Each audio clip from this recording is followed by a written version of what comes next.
Have you ever agreed to do something that seemed completely harmless, only to realize it would change your life forever? I thought I was doing someone a simple favor.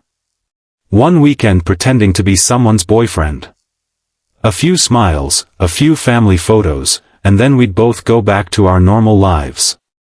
That's what I believed, until her grandmother looked me straight in the eyes, held my hand, and whispered, "Don't let her go." In that moment, I realized this wasn't just a fake relationship. It was the beginning of a story neither of us expected. Sometimes kindness opens a door we never planned to walk through. Sometimes one small act of helping another person becomes the reason two broken hearts find a place to heal. This is one of those stories. Before we begin, if you enjoy heartfelt stories that remind us how powerful kindness can be, please subscribe to Kindness Story, like this video, and leave a comment telling us where you're watching from. Your support helps us share more inspiring stories with people around the world. I had been living in Chicago for 3 years, working long hours as a graphic designer. Life was comfortable, but it felt empty. Most of my friends had moved away, and my weekends usually consisted of ordering takeout and watching old movies. One Friday afternoon, I received a message from Emma, a woman I had met months earlier at a community volunteer event. We weren't close friends, but we'd always gotten along well. "Can I ask you something completely crazy?" she wrote. I laughed before replying. "It depends how crazy." A minute later she called. "My grandmother's turning 80 this weekend," she explained nervously. "Everyone expects me to bring my boyfriend. I broke up with someone months ago, but I never told my family because Grandma was going through cancer treatments. I didn't want to give her one more thing to worry about." She paused before asking the question. "Would you pretend to be my boyfriend, just for one weekend?" I nearly dropped my phone.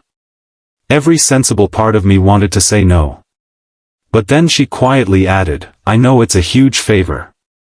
I just don't want Grandma to spend her birthday worrying about me." There was something honest in her voice. She wasn't trying to fool people for fun. She was protecting someone she loved. So I smiled. "Okay," I said. "One weekend." She laughed with relief. "You just saved my life."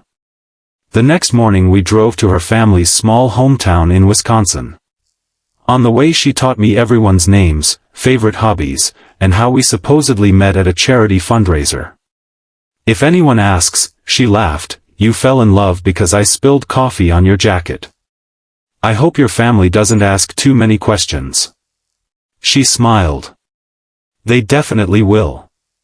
The moment we arrived, her entire family surrounded us with hugs, jokes, and questions. Her grandmother, Rose, was sitting on the porch wrapped in a soft blue blanket. Even after months of illness, her smile filled the entire yard. She reached for my hands. "So you're the young man who makes my Emma smile." I looked at Emma. For the first time all day. She really was smiling. That evening the family gathered for dinner. Emma's little cousins challenged me to a basketball game. Her father invited me to help fix an old fence. Her mother insisted I take another slice of homemade apple pie. Everywhere I turned, I felt welcomed.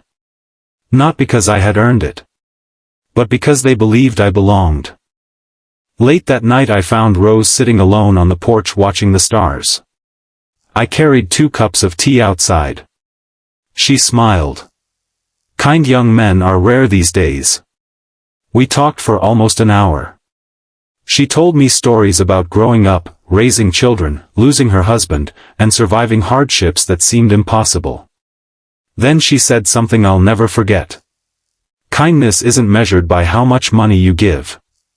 It's measured by how safe people feel when they're around you. Those words stayed with me. The next day everything changed. During the birthday celebration one of Emma's young nephews wandered too close to the lake behind the house. Before anyone noticed, he slipped on the muddy bank. I ran without thinking.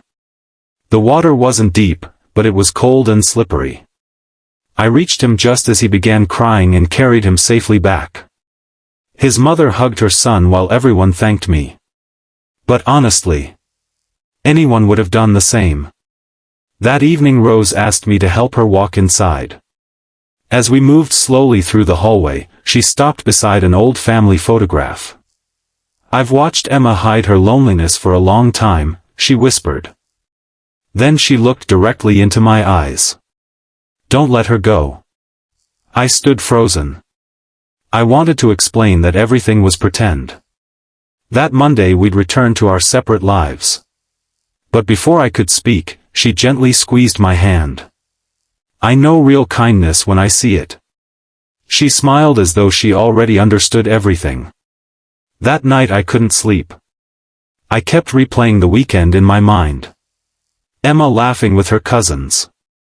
Her father teaching me how to grill burgers. Rose telling stories on the porch. Somehow none of it felt fake anymore. The next morning we packed the car. The drive back was unusually quiet. Finally Emma sighed. "Thank you." "For what?" "For giving Grandma one perfect birthday." I smiled. "I should be thanking you." She looked surprised. "You reminded me what family feels like." She didn't answer. Instead she looked out the window. When we reached Chicago, I carried her bags to her apartment. Neither of us wanted to say goodbye. "So," she said awkwardly, "I guess this is where fake relationships end." I laughed softly. "Maybe." I started walking toward my car. After a few steps I stopped. Then I turned around. "What if we stopped pretending?" She stared at me. "What?" "I'd like to take you on a real date." For several seconds she simply looked at me. Then the biggest smile spread across her face. "I was hoping you'd ask." Months passed. We volunteered together every Saturday, just like when we first met. We visited Rose whenever we could. Her health slowly declined, but her spirit never faded. One afternoon she held both our hands and smiled proudly. "I knew from the first day," she whispered. "You weren't pretending kindness." She passed away peacefully a few weeks later. At her memorial service, dozens of people shared stories about how she had quietly helped neighbors, strangers, and friends without expecting anything in return. Listening to those stories, I realized why Emma had become such a caring person. She had learned from the very best. Today, whenever life becomes stressful or uncertain, I remember Rose's words. Kindness is measured by how safe people feel when they're around you. That single weekend began with a simple favor. It became a real relationship. It gave me a family I never expected. Most importantly, it taught me that kindness has a way of turning strangers into friends, friends into family, and ordinary moments into unforgettable memories. You never know what one caring decision might lead to. A helping hand, an honest conversation, or a simple act of compassion could completely change someone's future, including your own. So choose kindness whenever you can, because the smallest act of love may become the greatest story of someone's life.